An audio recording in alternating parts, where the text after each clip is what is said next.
رئيس الوزراء هوري دولة كوميل غيرك سوماليا محمد عبد الله محمد فرماجو oo si weyn loogu soo dhaweeyay magaalada Kampala ee caasimadda dalka Uganda ayaa waxa uu goob fagaaraha kula hadlay jaaliyadda Soomaalida ee dalka Uganda hadaladiisana waxa kamid ahaa jaaliyadda Soomaaliyeed ee Kampala iyo ka soo qaybgalka aad naga soo qayb gasheen oo aad igu soo dhaweyseen aad igu soo dhaweysanaga xaaskayga aad ayaan u faraxsanahay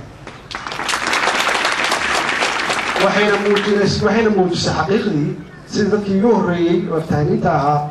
oo igu yiraahdeen inkastoo aan ka xumahay inaan gadaashood hadlay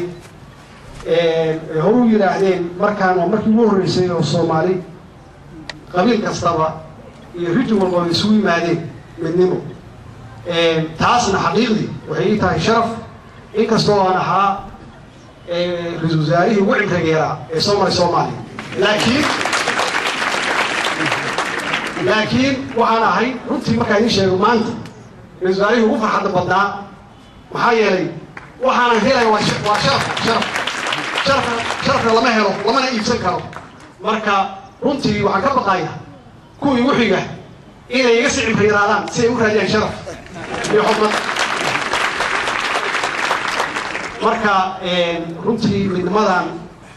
in la sii wadaa loo baahan yahay maxaa yeelay waa marka kaliya aan oran karno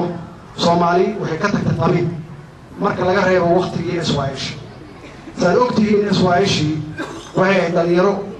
aqoontooda aan sii fogeyn da'doodu yaray laakiin hal mid kaliya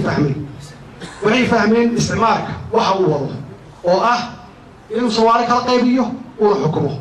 waxaan lagu qeymin karaa Soomaali lagu xukumi karaa adigoo yiraahdo reehebel adiga ka fiican reehebel iska ilaali inka kale mudane Farmaajo ayaa ugu baaqay Soomaalida meel walba ay joogaan inay midoobaan ayna muujiyaan muwaadinimadooda muwaadinka waxa lagu yaqaanaa marka runtii anaga waxaan ismoodnaa hadaan dibadda ku noolahay oo aan TV-yada dhageysano inaan muwaadiniin runtii muwaadinka waxaa la yidhahdaa qofka taxpayer-ka oo baxsha waxa waddankiisa ku shaqeeya waxaa loo baahan yahay inaan bilaabno anaga marka dadka gudaha jooga kullayba system ma jiro laakiin system in la sameeyo qof walba oo Soomaali ah looga dhiga muwaadin ama dawladda jeclow ama dawladda nibcow inaad tiraahdo dhaqaalihii waxaan ku baxshay ciyaalka agoonta Xuseen Maxamed Honkable TV Kampala.